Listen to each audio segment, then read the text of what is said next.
Well, good evening to anybody tuning in.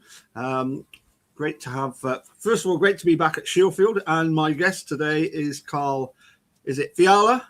Have I Fiala, yes. pronounced it Polish. correctly? Fiala. Polish name. Is that, sorry? Polish. It's a Polish name. It means violet flower and the colour. Right. Okay. Yeah. Excellent. Well,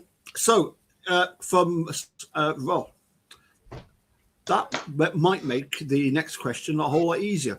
What on earth possessed you to get involved in the deranged sport of Speedway? A very simple question. I'm 69 at the end of this month, yeah? So I was born in 1956, and we lived in Harlow in Essex with my mum and dad and my brother. And my dad came over after the war. He was a Polish prisoner of war. He was an officer in the war. And the only form of transport he could afford was a motorbike. So he had a little BSA Bantam and a little road bike. And he travelled to London every day to go to work. And because he always rode them out, all weathers, everything. And we went to church on a Sunday. My mum would get on the back before crash helmets before. And then we always played with motorcycles. We were kids and outdoors. And then I went, because I had an interest in motorcycles, a friend of mine worked in the local motorcycle shop as a mechanic. And I got a Saturday job. I was the scruffy little oik who did the greasy work. Yeah, I was the little Saturday boy on £1 a day. And my friend used to race grass track on Sundays. And so at the weekends, I was only 15 at the time. And so at the weekends, I would go to his house on a Friday night, stay with his mum and dad, work on a Saturday. Then on a Sunday, we go to a grass track. So we went all over England racing grass track. But then when I was still 15, because I was interested in grass track racing, with his help, built a grass track bike from bits and pieces. We had old cobbled together bikes, bits and pieces. And then I did a schoolboy grass track meeting, and I had a flare. And then my friend had to retire from racing because he damaged his eye. And so when I was 16, he said, "You can use my bike." And so he sponsored me. So I was just a kid, never done it. I had a sponsor with a bike, and he took me to meetings, and I had a bit of a flair for it. I was full off Fiala. I was the wild man, yeah? I was wild and went wider and wider and wider and crashed. But then I got the hang of it. And then locally, I lived in Harlow in Essex, and Colin Pratt also lived in Harlow. And hopefully you'll know about Colin Pratt. He literally was my hero. Yeah, Colin was the number one at Hackney and at Cradley, but the Loughran accident sidelined him because he damaged his back so badly, so he couldn't race. So one day I knew Colin Pratt because he was a local hero. He was a local sports star, and he heard that I was grass track racing. He came along one Sunday to watch me, and he suggested I have a go at Speedway. And so he got me to go to Hackney on a Saturday afternoon in the winter to the training school, and that's where it all started. But when I started to get the flair for it, grass track was on a Sunday, and by then I was getting good at grass track. I came 5th in the 350cc British Championship. I got an international license. I was racing long track on the continent. I did 3 long tracks, but I did race on the continent in Germany and France and Denmark. And I started to get going, but Speedway was on a Sunday, and Colin said to me, "You've either got to do Speedway or grass track. You got to choose." Yeah. So I chose Speedway, and that's how I started. And no regrets. Loved it. Yeah, I remember the name Colin Pratt. He associated it with being the team manager, was it not, of Coventry? Colin started off at Stoke in the 60s, and then he was Hackney. He was the top. He got to the world final. He was brilliant. And then in 1970, he moved to Cradley, and he was riding with Cradley Heath. And he was a top liner then with Bernd Persson and others like that. But the Loughran accident, where there were 6 riders were killed in a Volkswagen minibus. There were about 10 in there, and they crashed into a lorry, and 6 riders died. Yeah, and Colin survived, and so but it cut short his career. So in 1974, Len Silver was at Rayleigh, and he moved the team. He closed the track and moved the team to Rye House in Hoddesdon in Essex. Yes. Yep. And so I went along with Colin and started to do some second halves. And so in 1975, Colin became a joint promoter and team manager. And he promoted us up to the end of 1979. And he did England. Colin did everything. He'd read the book and written the book, in fact, about Speedway. Fantastic. Excellent. I was just trying to remind myself of your riding career. It was obviously with Rye House and Hackney. Would it be fair to say more associated with Rye House than Hackney? Yes. So when I was learning, Len signed me as a Hackney rider, and he loaned me out to Rye House. Right. And I did 75, 76, 77, 78, 79, 80 with Rye House. But in between, every single Friday, I would go to Hackney and to do a second half there, because I was a Hackney. And when I started going, when I was going quite well, it's say 1977, if Hackney had an injury, they'd throw me into the team. And it would normally be somewhere like at Newport or Coventry or Halifax or somewhere at the end of the earth, some godforsaken place, and you had to learn the hard way. And it was blooming tough. It was much tougher than second division. But so I probably did 10 meetings for Hackney. That's all. But I obviously rode for Rye House, and Rye House was my main team, and where I enjoyed it. Yeah. Yep. So just to go back then. So Crayford is Len Silver used to have the Crayford team, and then relocated them. No, Rayleigh in Essex, Rayleigh Rockets, who had been in the 60s. Right. And they, because of building, they had to close the track, and they relocated to Rye House in Hoddesdon. Yeah. Len also was the Crayford promoter later on. In about 76, Len took on with Peter Thorogood Crayford. You saw the track record, didn't you? Crayford was Crayford was like a Wimbledon, a tiny track, and great for spectators, yeah. Mm-hmm. But Rye House is a lovely stadium. It's still there, but unfortunately, Rye House closed about 6 years ago. Indeed, yes. Much to Chris Shawalambas's horror. Yes, and he's there every week. Yeah, yeah. We're slowly working on him becoming a true bandit, but yes. Interesting that again, doing a bit of research, I see that in the Rye House list of honours that they actually won the Knockout Cup in 1979. Yes, there's several articles on it from just recent years. Yes, it was a tough one. And who was it you beat in the final? I thought it was Berwick. It was Berwick, yes. Berwick, yeah. Yeah. I remember because Roger Wright was there, Mike Fullerton, probably Wayne Brown. Would you like me to go? Would you like me to go through the score sheet for you? Yeah, great. Yeah. Okay. So let's start off with the home leg at Rye House. Yes. Now, Berwick Bandits struggled to get 24 points, and that was thanks to Rain Brown, who got 8. Nigel Close, who I believe used to go by the name of Nig Close, got 6. Graham Jones, 3. Mike Fullerton, 3. Yeah. Roger White, 2. Phil Kinman, 2. And Rob Grant failed to score. Okay. Now, the Rye House Rockets, 54. And equal top scorers with 10 were Bob Garrett, Kevin Malarkey, and yourself. Good, yeah. Yeah. And then you had... We were dominant at home, yes? Yeah. Ashley Pullen got 9. Teb Hubbard, 8. Ed Hubbard, yes. Yeah, Hubbard, yeah. Peter Tarrant, 6. and Simon Aindo got Aindo, 1. yes. Yeah. Yeah. Now, that was on the 14th of October, 1979, because back then there used to be quite long seasons, weren't there? Absolutely. 5th of November, I remember riding once. 5th last Right. meeting. Blimey. On Guy Fawkes night. Yes, yeah.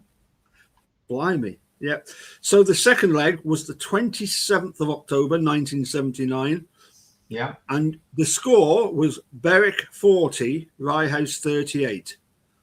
Once again, I'll give you the scorers. Roger, for Berwick first, Roger Wright got 10, Wayne Brown got 10, Nick Close got 8, Graham Jones 4, Mike Caroline 4, Rob Grant got 4, and Phil Kinman unfortunately failed to score. Oh, yeah. Rye House 38, top scorer with 11, yourself.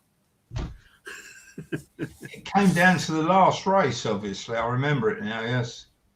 Well, as far as on the night, but of course, as far as the cup was concerned, you would have clinched the cup a lot sooner than that, yes, because of the 30-point win at home, but just lost by 2, 40-38. Bob Garrard 7, Kevin Malarkey got 7, Ashley Pullen 5, Ted Hubbard 5, Peter Tarrant 3, and Simon Aindo, who didn't ride in the first leg, didn't manage to score. So yeah, you won the Knockout Cup by quite a margin. Tell me about, well, first of all, what was it like riding at Hoddesdon back then? Hoddesdon, it was a 264-metre track. Yep. It was 4:30 on a Sunday afternoon. It was Sunshine Speedway. Yeah. And I really enjoyed it because I lived nearby in Harlow, which was only about 10 miles away. I could come there, get there for, say, 2:30. The fans would arrive, and all the way, we typically a typical crowd was 2,500 to 3,000 every week. It was jam-packed. You couldn't fall over. It was fantastic. Lovely atmosphere, great crowd, great support. But what happened in 1974, we were a young team when Colin Pratt came on board, and we were a young bunch of individuals learning, and Colin nurtured us. He nurtured every single one, and then Colin prepared good tracks, and Len, they always watered and graded the track. The track was quality. It's a good to ride. It's a technical track because it was small. Yeah, sure. I mean, Shieldfield Park was a big, fast track. You had to be brave. You got to have your heart in your mouth and go. Yes, but Shieldfield was one of my favourite tracks. Yeah, but it was fast. Rye House was not fast in those words, but you had to think. You had to shut the throttle. You had to be technical, and you had to be hard. And I personally enjoyed the technical tracks, as you didn't need to have really fast engines, because like at Shieldfield Park, Berwick, you had, and Halifax and Crewe and all those. You need. If you didn't have a fast engine, you won't even last. Yes. Yeah. But at Rye House, riders, if they could ride well, they could ride on different equipment. Yeah. But Rye House was a lovely track, good setup. Friendly people, very professional, and something I can say that because Len Silver ran Hackney and Rye House and Colin, every week you'll get your pay slip. Every week you'll get your bookings for next week. Everything was tickety-boo, slick, smart, professional. And I speak to some clubs, they weren't paid for weeks afterwards, yeah? But everything was perfect at Rye House. It really was a slick setup and a pleasure to be there. Great stuff. And so you've already sort of explained about the contrast with the likes of Rye House and Berwick. I suppose another track that I've always considered to be very similar to Berwick was the old county ground at Exeter. Yes. Did you ever have the pleasure of riding the Wall of Death there? Yes, but everyone. Exeter, the county ground, the reputation preceded it, yes? Because it was banked. And you've got to remember, it was around a rugby pitch, yeah? Yes, yep. That's the key answer. So I used to hear stories about Malcolm Simmons breaking down on the way to, and Peter Collins breaking, because they didn't like it. They were frightened of it. Yeah. And it was tough. And so if they didn't have to go, they wouldn't go, yeah? Yeah. And so... and obviously Major and Scott Hawkshaw were fantastic. I mean, anyone who could ride Exeter. But in 1980, Exeter came down a division to the second division. Yeah. And we went there in August, Rye House. First, I'd never been there. Saw the place. Wow, look at the banking, look at the dirt, fantastic. And Nigel Bucock had come down from Coventry, from First Division, and he was in the Exeter team, and also Arnold Haley were both top First Division riders in their day. And I'd never ridden the place, and in my first race, I won the very proudly won the race. I beat Nigel Bucock, Arnold Haley, and Peter Tarrant came fourth. Yeah. Wow. But in my next race, I was in the lead and I fell off in the lead, yeah? And so the whole team are doing well. In my next race, I won again. So I've got 2 wins and a fall off. In my final race, I was in the lead and I fell off. I thought, what am I doing? But I now know why. Because it was around a rugby pitch, I was following the white line and I was catching up and hitting the bend, yeah? And so I saw Neil Street telling Martin Ashby how to ride it. He said, you follow the fence. Yeah. And so it was a formidable track, very fast. And I would have liked to have done more there, but it's only for the brave. Yep. Big fast track.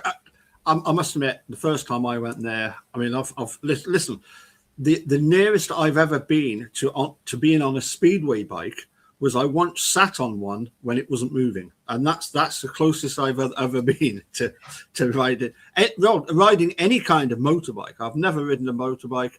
As I was saying to you earlier, when my wife said, I want you to find out where Berwick is. Fine, it's there. Gave her directions. She said, I don't know what you're telling me. You're taking me. I don't want to go, but well, the rest. But yes, I absolutely loved it when we went to Exeter the first time. We ended up going there, it was 3 times in one season, and even because I've got family that live down there, I used to go to Exeter even if it wasn't a Berwick meeting, just for the fun of going to the county ground. It was a great. It had an atmosphere of its own. Well, it also used to have huge crowds as well, didn't it? Great, yeah, yep. Now, another track, obviously, that you're associated with, Hackney. Tell us a little bit about, have I got this right? Waterden Road? The Waterden Road, yes, it's in the Hackney Marshes. Yeah. And they built the Olympic Stadium there. Yes. Literally. But so about 83, Len Silver sold up. But Waterden Road has got a big history. Len took over in about 1968. And he became the promoter. And Len, he always prepared a good track. The stadium wasn't fancy at Hackney. It had a tiny. It was smaller than Sheffield Park. I mean, with Speedway, when you talk about a track, you talk about the gear ratio. Sure. Yeah. So Sheffield, a big track would be 9 or 8.8. Yeah, that's the ratio. And what it means is that for one rev of the engine, for one rev of the back wheel, the engine's doing 8.8 revs, yeah? Yes, sure. So, but big tracks are 8.8 and 9, and small tracks, Rye House was 10.3. It was so small, 10.3. It's such a small track, yeah? But Len always prepared quality tracks. He had great spectators and atmosphere, and the riders enjoyed riding because he was fair. He was always fair. And if he promised you something, he honoured it, yeah? Mm-hmm. But it was a good track. It was a racer's track, yeah? I remember you said about Barry Thomas was one of my favourite riders at Hackney. And he never gave up trying, never. He was always quality, yeah? And Exeter were going to win the league championship, yeah? And in the last race on the Friday night, Exeter needed to win the meeting to win the league championship, yeah? And there was Scott Alcher in the lead and Ivan Major blocking everyone from here. And Barry Thomas on the last bend, he gave it and went right round the outside of both of them and won the race, yeah? Which meant that White City won the league, yeah? Exeter lost it, but it was a racer's track. It was very good, yeah? Yes. In fact, as I say, I obviously, as I say, I've never ridden. Well, actually, Actually, I tell a lie.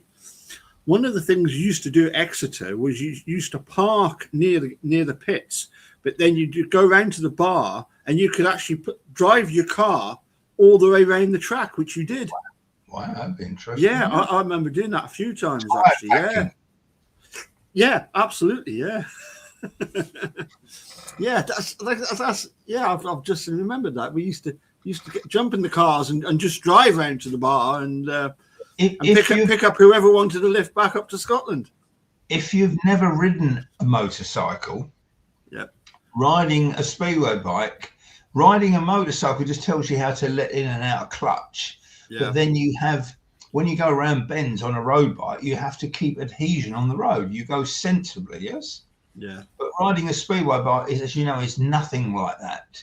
You'd be better off getting on a little bike on a wet football pitch and spinning the wheel and getting the back out, or a moped or something. At least you'd learn how to slide the bike. Yeah, it's a bit like some of these cars that they set up for drifting and the rally cars on ice. When they do that sort of kind of drifting. In my opinion, rally drivers are the best of the best because they don't matter if they're on tarmac or shale or ice. They just drive fast. Yep, absolutely. But of course, the other thing is that I've never ridden a speedway bike, but the one thing that I've always noticed with riders, that you need massive strength in your arms because the bike is forever pulling at you. So it must be quite tiring, these big tracks likes of Berwick and Exeter. In the 50s and 60s, the riders had really, really wide handlebars because the tracks had a lot of dirt, yes? Yeah. And they had wide handlebars, really wide, to have the leverage, literally to manhandle the bike, yeah? Yeah. Split Waterman, his were more than a metre wide, yeah? Wow. Today, 700 millimetres is the widest you're allowed to have them. Anyway, wow. but literally when the track is got a lot of dirt on it and grippy, and the rider, if they're riding well and in control, it's the left arm that does all the work, yeah? Because the left arm is the muscle and the right arm's gently twisting and adjusting the throttle, yeah? And so one of the things, you look at any speedway rider in the pits, they've got one big left arm and a smaller right arm. And also back in the 70s, they didn't use rubber handlebar grips. They used to use elastoplast instead of rubber grips on the handlebars, they used elastoplast. It was a trend, it was a fashion, and it's what everybody did, but it transmitted the vibrations through your hands. And what happened to nearly every speedway rider, when they came to retire, they had so much vibration. Wow. When it got cold, they damaged the blood vessels in their hands and they get white finger, really.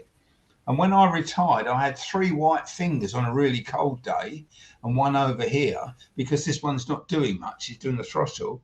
Thankfully, it got better and was cured with time.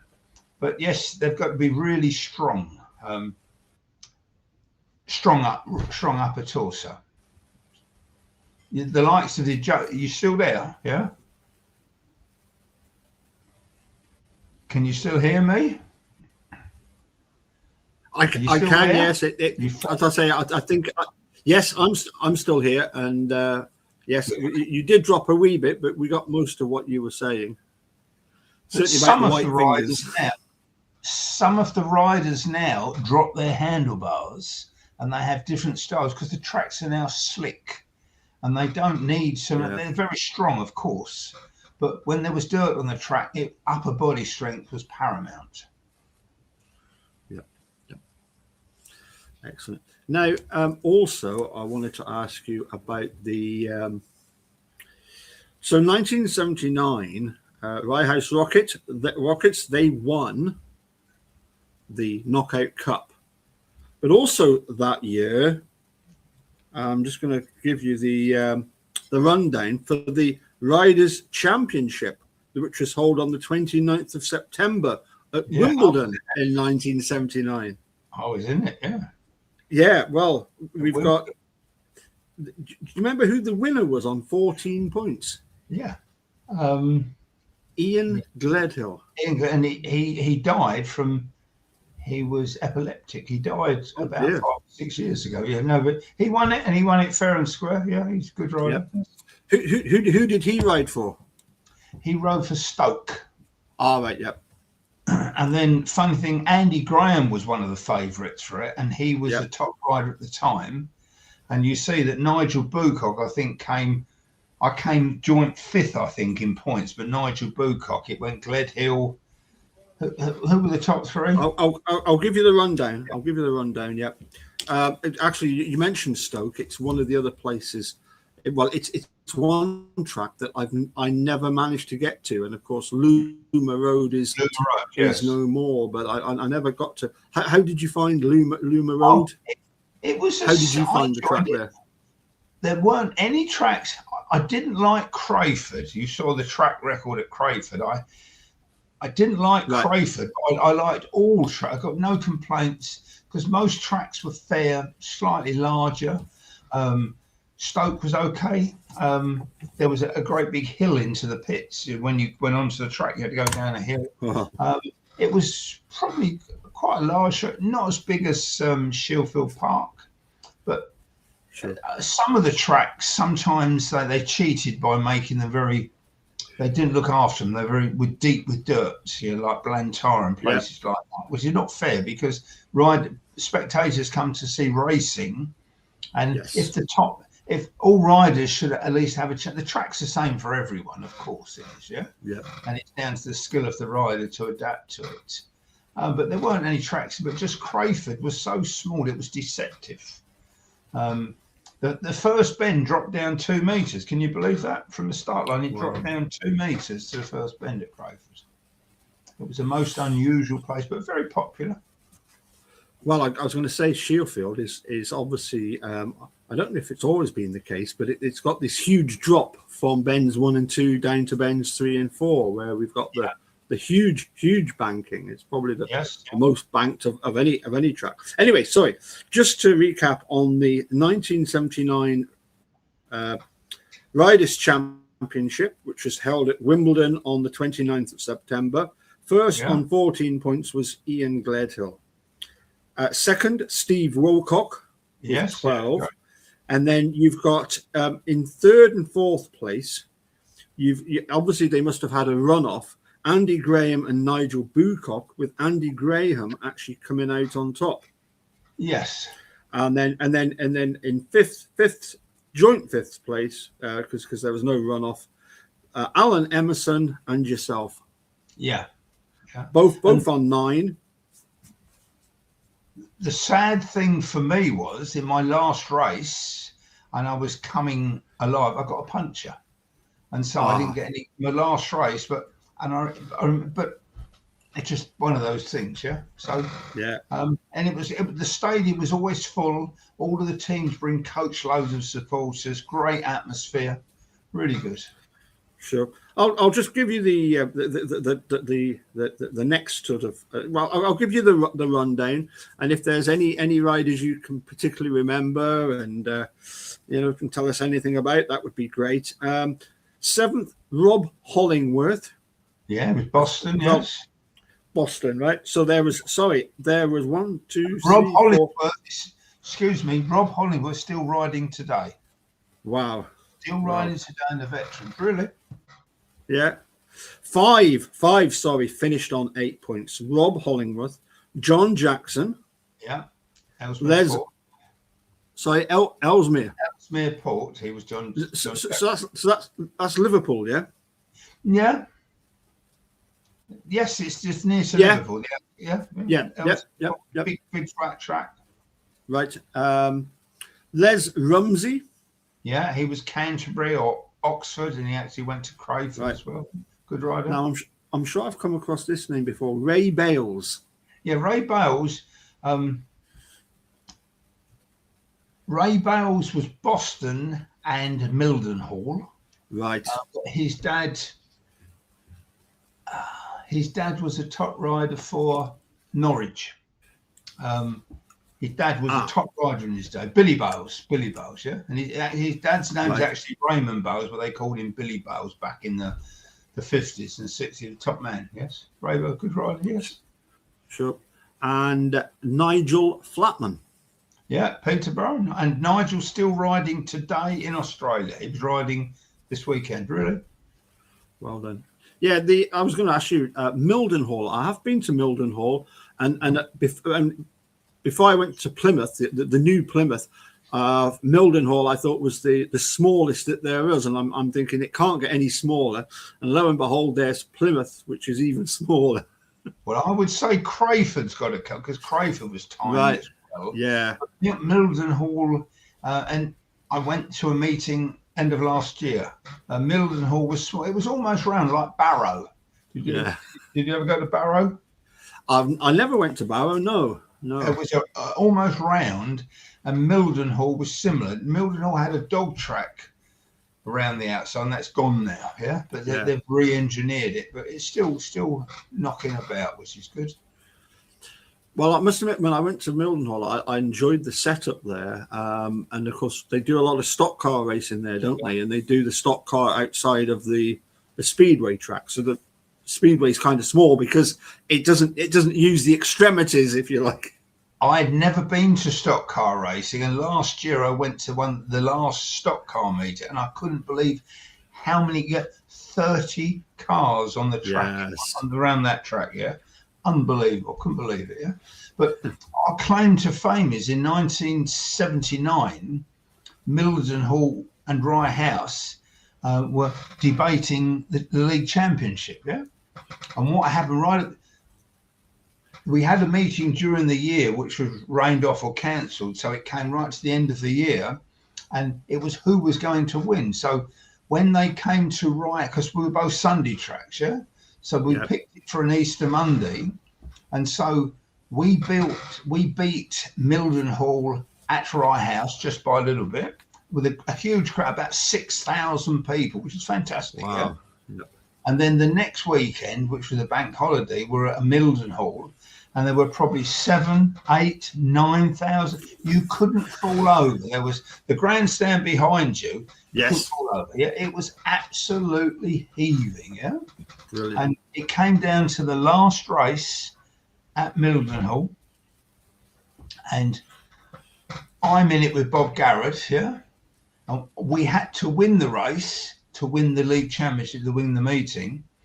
And we came away from the tapes went up, and I was lastish coming away from the tapes, and all the riders converged like this, and I was behind, and my front wheel got taken away, and 3 of us went down, and the fence came down. So 3 of us were on the ground. First Ben bunching, it should have been, I believe. And then they picked the bikes up, they're fixing the fence. No lights came on. And the guy was Ken Hill. The referee was a guy called Ken Hill, so I remember it all. And there was about a 5-minute pause before they excluded the rider. Karl Fiala excluded. And the crowd, everyone, whoa! And they excluded me. And I was angry. And Colin Pratt and Len Silver were so disgusted that they thought it was a bias. They refused to let Bob Garrett go into the rerun. Yeah. So the last race, there was only 2 Mildenhall riders and no Rye House riders. And they won the meeting by default. And the crowd, everyone was disappointed it wasn't awarded on the track. Yeah. And I think Mildenhall would have won, probably, because they were riding well. But it should have been settled on the track. Yeah.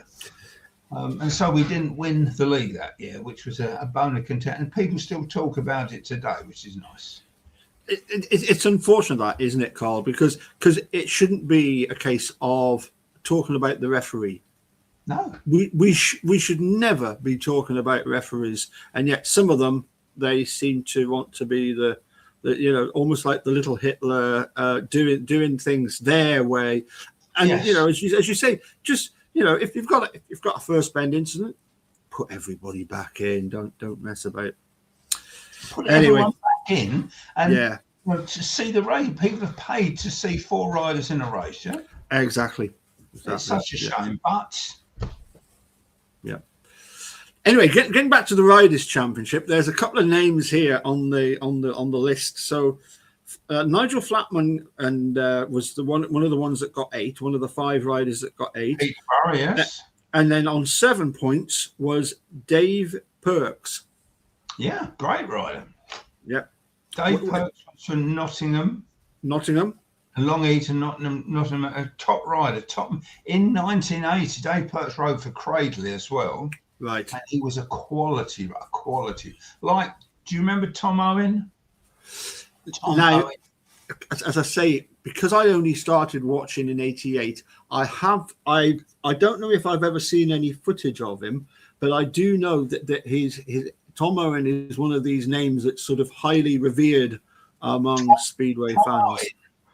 Tom and his brother Joe were Yes. the Ivan Major and the Ollie Olsen of the 2nd division. They were quality. Yeah.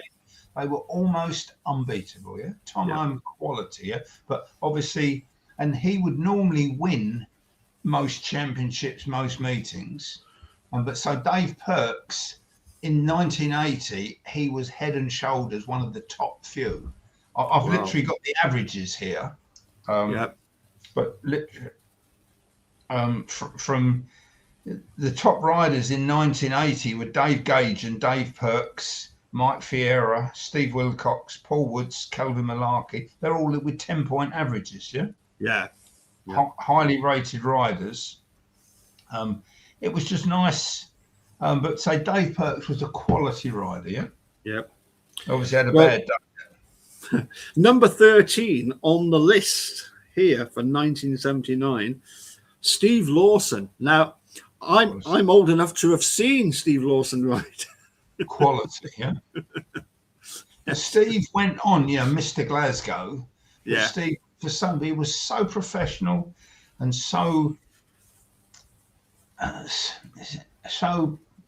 he got everything right. He'd learnt. And when he rode, he was perfection. Fantastic. Quality rider. Yep. Impossible to beat. So, okay, now we're going to put you on the spot. Of all the tracks you've ridden, number 1 favourite track of all? Well, I personally enjoyed Newcastle. Wow. Have you been to Newcastle? Yeah, many a time, yes.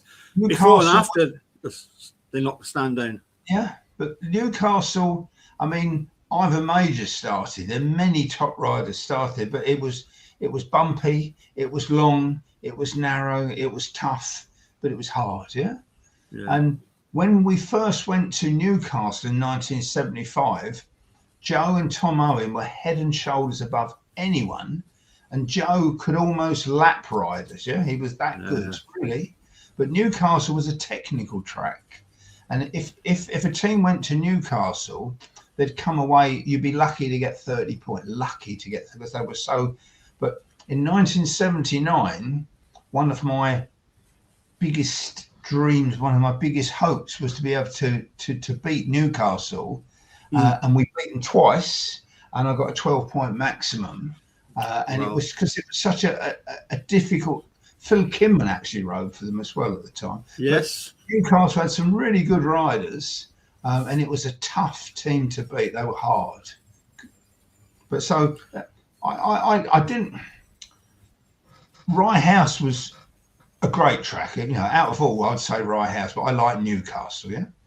The big fast ones like your Peterboroughs and your Sheffield Park, as I say, they were raced, but you had to have a good engine, yeah. And if you didn't have a good engine, like going to Bellevue today, you might as well not even go to Bellevue. Don't even bother going if you haven't got a good engine. Yeah? But a racer's track, fantastic, yeah. Lovely, and I think you've already explained, but we'll go for anyway. Toughest or hardest opponent, or opponent you most admired?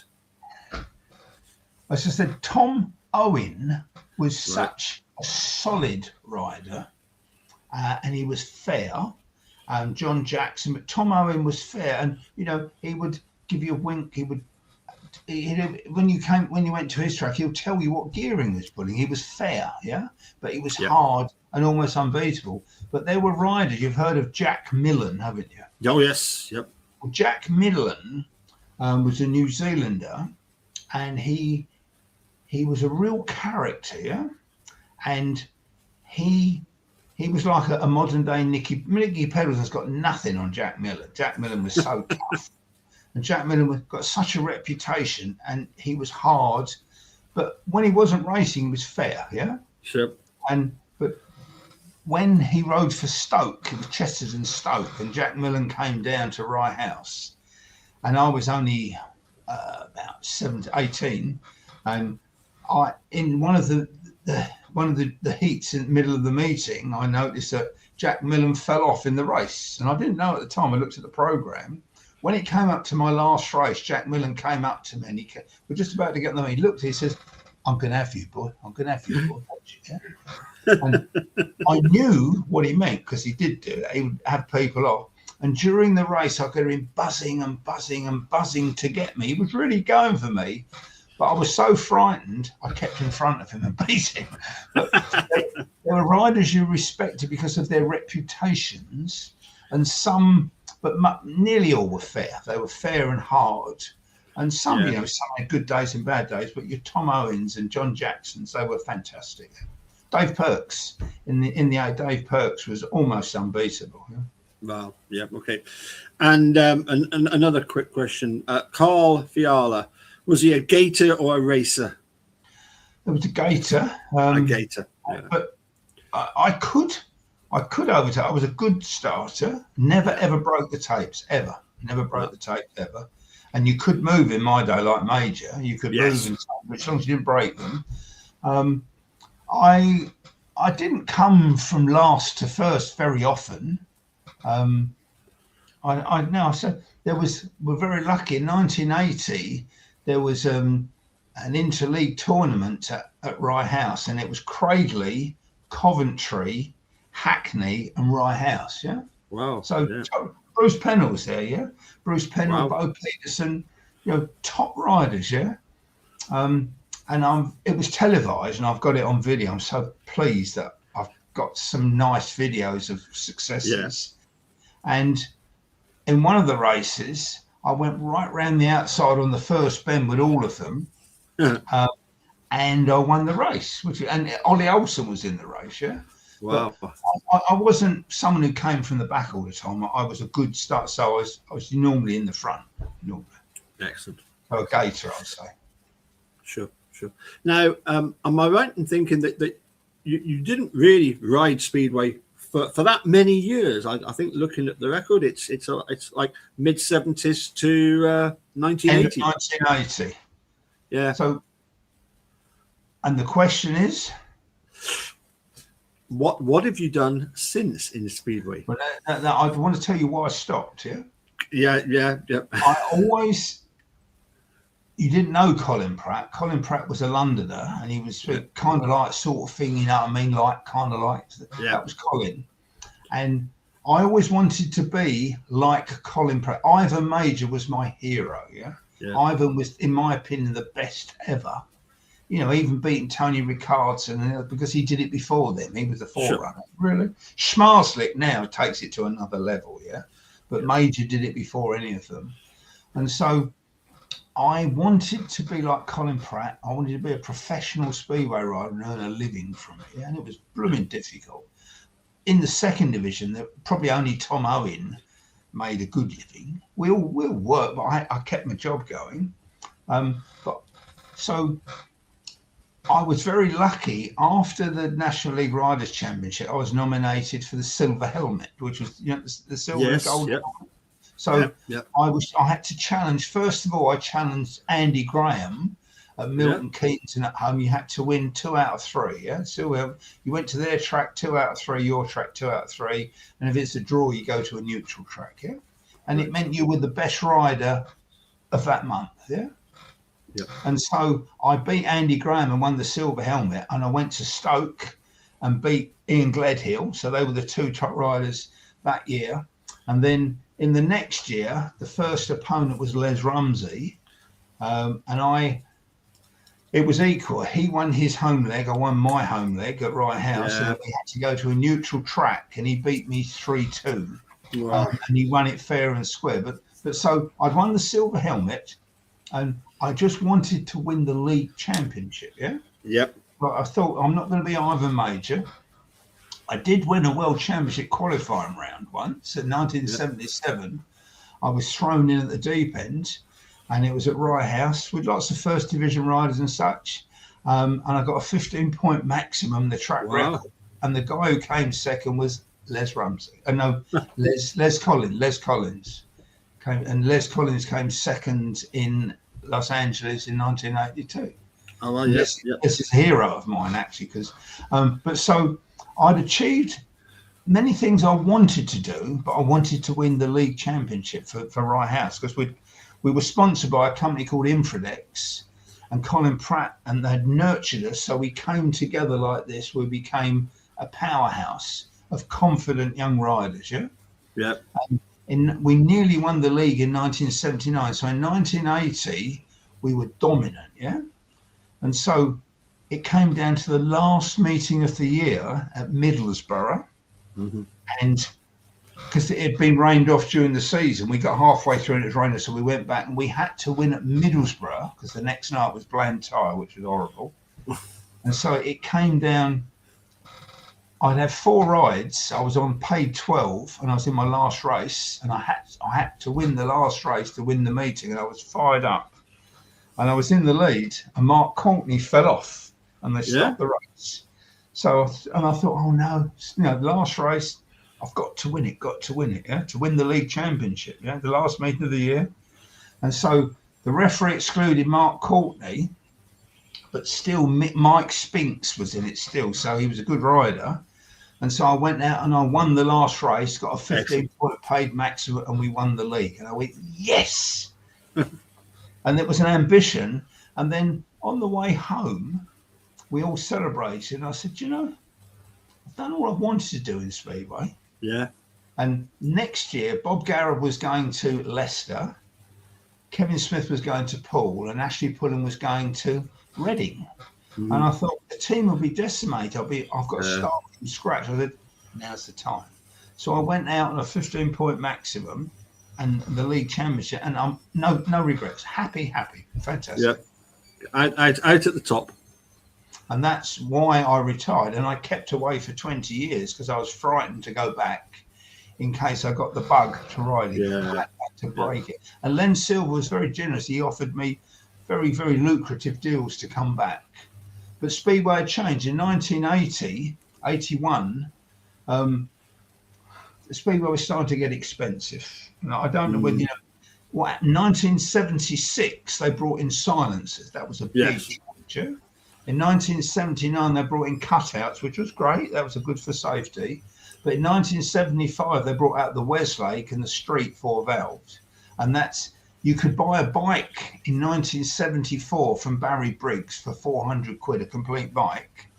In 1976, you could buy an engine for 600 quid, a Westlake. And then, so the sport had doubled, the cost had doubled. Yes. And so we were running Westlake, and then Godden brought an engine out in 1980.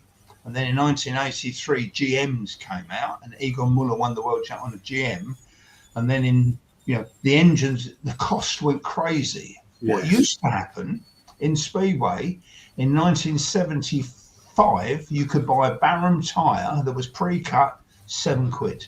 Wow. And then a guy called Bob Valentine, he got sponsored by Dunlop, and he got a Dunlop Trials tyre, which was 7 quid.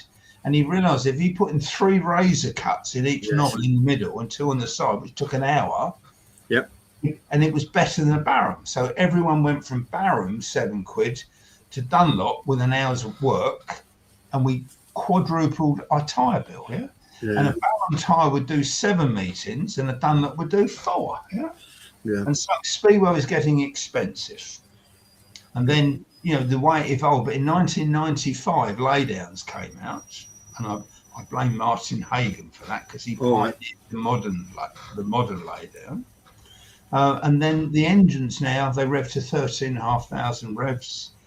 They're so fast, so powerful.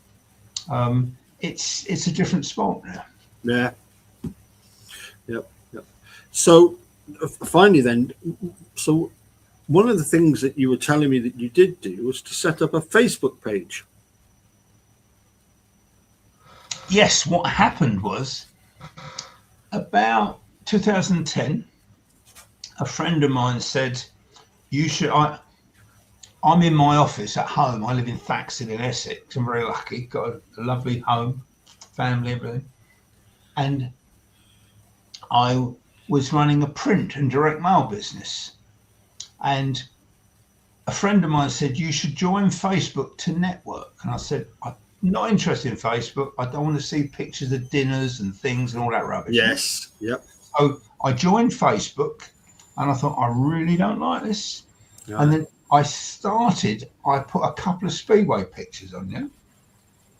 And someone sent me a message and said, are you Karl Fiala that used to ride for Rye House? Mm-hmm. And then people liked the pictures. And I've now got 45,000 pictures I've scanned. I've got all the Speedway stuff, all of them, every single Speedway style I cover. And people come from all over the world to look at them. But I only do Speedway. So I ran a group called Speedway Friends and it got to 45,000 people. I remember that, yes. It was, but the silly thing is that when you got 45,000 people, you've got to try and keep it to a level. And when there'll be a Grand Prix on a Saturday night and everyone's had a drink, they'll be saying, Nicky Pedersen, you know, swearing and they're typing. And it would get out of order. And I do swear sometimes, but I wouldn't type it, yeah? And so I didn't, and people were thinking they could say, and I would say, please, you know, you can say what you want, just say it nicely. So I don't like Nicky Pedersen, but don't say effing Nicky Pedersen, yeah? Yeah. And so I got pretty strict. And so some Facebook groups, maybe they've got 3,000 or 4,000 members, yeah? I had 3,000 people that were blocked because there 3,000 people that used to swear, but still had 45,000. But the problem is, in this day and age now, is that Facebook is so strict. And when people would post links for free meetings where you can watch them without paying and things, Facebook didn't like it. And so in the end, Facebook just said to me, we're closing the group down. And they wouldn't explain why. And so now I've got another group with about 16,000 people, but I let them do, you know, just talk about, and it's not the same, but it's nice to be able to share with like-minded people your thoughts about Speedway. Absolutely. I cut a long story short. I started doing videos 2016 because I realized it was a good way of disseminating information. But believe it or not, when I first started doing videos, it wasn't about Speedway. It was about the Netflix documentary called Making a Murderer. Okay. Lo and behold, a few years later, I noticed on Facebook a friend request from none other than Ricky Ashworth. So I messaged him back. Thanks for the friend request. I hope the recovery is going out. He said, I used to watch some of your videos about Stephen Avery. and I thought, my goodness, you know, it's, you know, just putting stuff out there, I think is one of the best ways forward of trying to, you know, lift Speedway back up. It needs to be visible on the telly. You know, it needs all the publicity it can get, but particularly on the telly, you know. And so I mean, you know, I'll just keep hammering away at my videos and getting people to come on and just talk about well, stuff. It's lovely. My knowledge of Speedway. Personally, that many of the 70s and 80s and the 90s, there were more characters, yeah. And I go to a few Grand Prix. I watch them today, and the sport is so expensive and professional. It seems to have lost. There aren't many. You know, Nicky Pedersen's gone from the sport. Yeah, you knew there'd be fireworks if he was there. Yeah, the Grand Prix are ultra slick and professional, but now, I mean, they won't let you in the pits. You know, it's such a shame because when a rider goes to Speedway, they want to network and speak to other riders and just, they don't want to fill in a program and watch Speedway. They want to go and enjoy it and just see their old colleagues and things. Yeah. But I do enjoy the Grand Prix because they're the best of the best. But I mean, now when you look at them in all their, like Bartosz Szmarslik, wow, taken to another level, hasn't he? Imagine the cost of it all.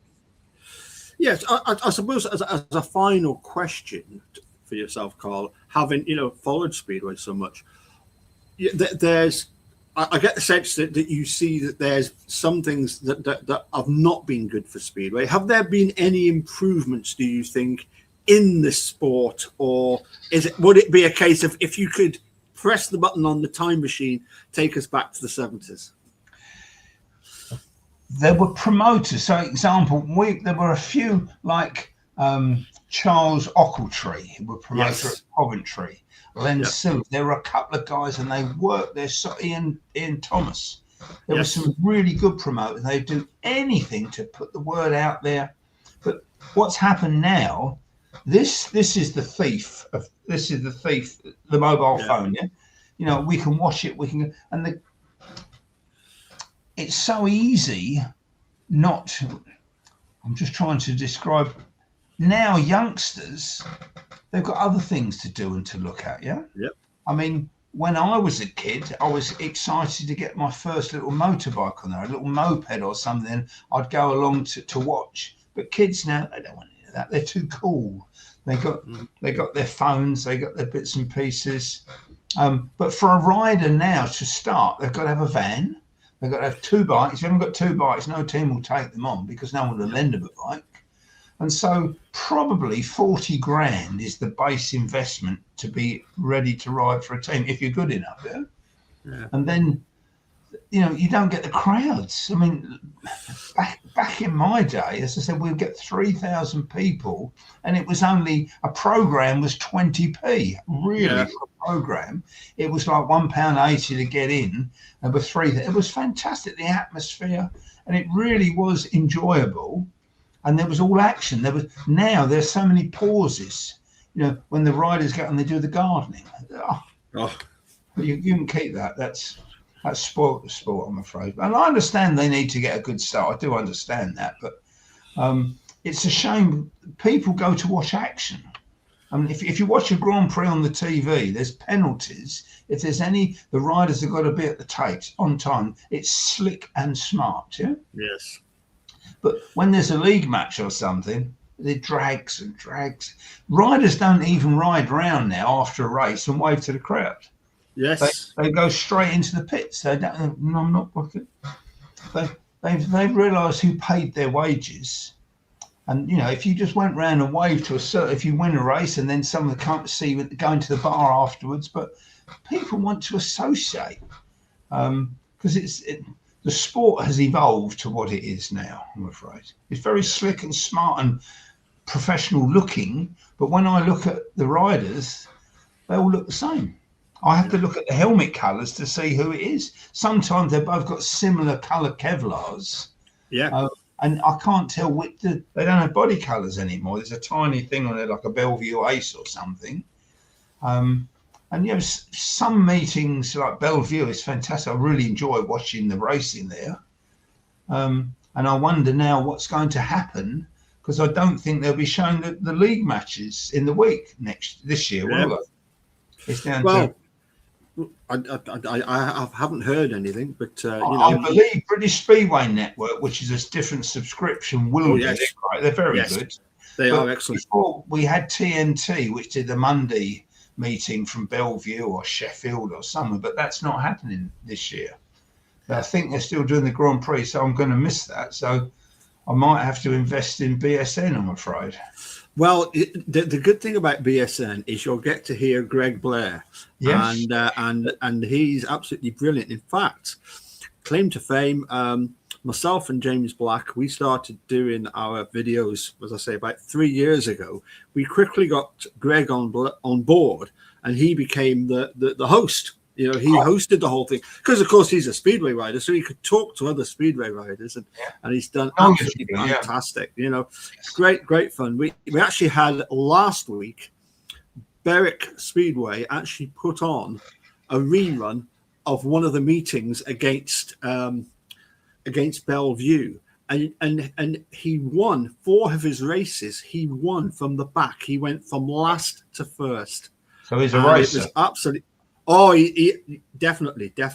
I don't think he ever I don't think he ever once pulled a start out of his toolbox. I don't think he ever did.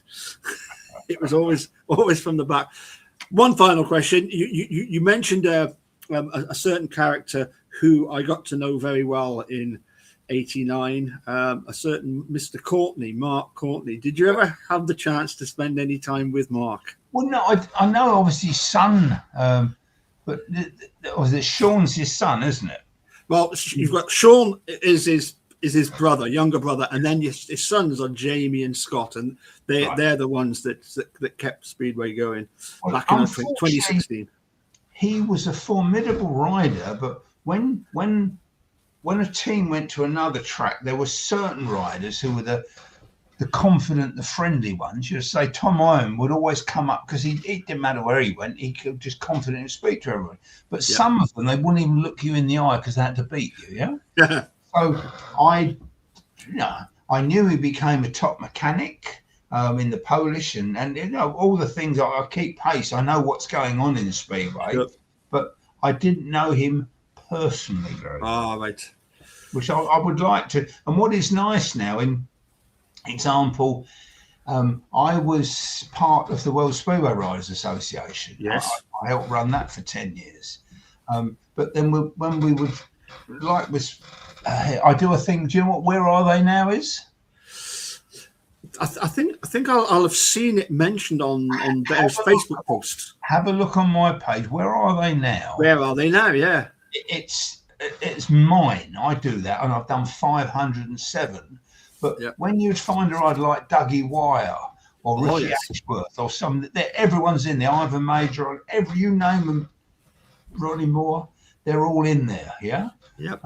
And lesser riders, not so good riders, but they've all given their part to Speedway. And it tells you, like you asked me, what have you been doing after Speedway? And where are they now? It's nothing about Speedway. It's what you've done in your life after Speedway. Right. What have you done for the last 40 years of your life? Which is really it. And some of them fantastic things. Yeah. Yep. It really is interesting. Okay. So I do have one final question, and that is based on the fact that I think it was 1999. Sheffield Park witnessed an amazing race. It's still available on YouTube, where a certain Andy Smith led Mark Laram for 4 laps, and Mark Laram wins it on the line. That was the year before he became world champion. Yeah. What a rider Mark Laram was. Absolutely. Would he be the best that Britain's ever had? He seemed to have everything. He never gave up. No. And when he won the Grand Prix title, he never won a meeting. He never won. No, consistently. And every race he was going to win. He said, "I've got to win this race," and he went for it. Yeah. Yeah. And the sad thing is, I've read and seen, and when I did his Where Are They Now, he told me about when he crashed and broke his leg and he had to retire, and some of the injuries some of these riders have are unbelievable. Oh, yep. But it's, please look at Where Are They Now, because you'll learn about these riders that you might admire, and it's what they've been doing after their lives in Speedway. Because we all know about Speedway, that's the easy bit but it's some fantastic things that people have been up to in life. Yeah, I used to have the pleasure of regularly in the 1989 season picking up Andy Campbell from various airports and taking him to meetings, and he didn't look like a Speedway rider.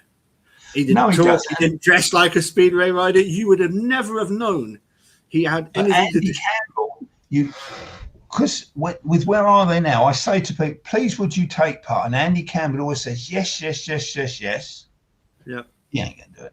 And there's a reason. And often people, they're all proud to do it, to share. And there's something, and Andy Campbell, and he's one of the few, there's several others I could tell you about, but there's a reason why they won't do it. And I'd love to know what that reason is. Yeah. Excellent rider, and rode for Berwick that one year. Anyway, listen, Karl. We could spend all evening talking, and it's now gone my bedtime. I'm of an age now where I'm ready for bed about 9:30. You know, that's me. I'm ready for I'm ready for the next morning. It's been an absolute pleasure to have you on and chat. And call at any time. Yes, yeah, must do, and we'll keep in touch and keep sharing stuff because, as I said, I think it's very important to keep the social media side of Speedway going. We've always got this problem, haven't we? That the season finishes, then you get this lull. Yeah, lull. Yeah. Nothing's happening. What I want to do, so I have every single Speedway star. So today is the 10th of January, yeah? Yep. And I posted all the Speedway covers from the 10th of January since 1952. And tomorrow will be the 11th. And I want to share the history of Speedway. Yeah. Because there were characters, there were, it's black and white, there were different things. I want people, it's no good knowing who Bartosz Schmarzlik is, but you also got to know who Ove Funding is and Billy Bales and Barry Briggs, and the history, the sport has got such a big history. It certainly has. Yep. Oh, Karl, it's been absolutely fantastic, and thank you very much. And I'll hopefully we'll have another chat. Maybe not specifically to do with sort of history of Speedway, but just in general, because obviously you're somebody with your sort of finger on the pulse, watching what's happening, and I think it's going to be quite interesting. This next season. Well, with 5 teams in the league, it's going to be very difficult, isn't it? Such a shame. Well, yeah, the Premiership, that's going to be tricky. But we've still got the 9 in the Championship, and we've got this new rule of only one 8-point rider per team. So, we'll just have to wait and see how it goes. So, yeah, we'll definitely keep in touch. I'll always welcome for a chat. I enjoy it. Thank you very much, Karl. Well, thank you to everybody that's just joined us or that will be watching this at some later date. And once again, thank you very much, Karl, and see you again soon. Any viewers, have a look at Speedway Friends UK. Oh, absolutely, yeah. What you can do, Karl, you can always on the comments on the video, you could put the link to it. I think you can just paste the link, or if you want to send it to me, I can paste the link in it. And that's how we disseminate information. Great, excellent. Well, okay, well, from a sunny Sheffield Park, it's time to say goodbye. Good night. Bye bye. Goodbye.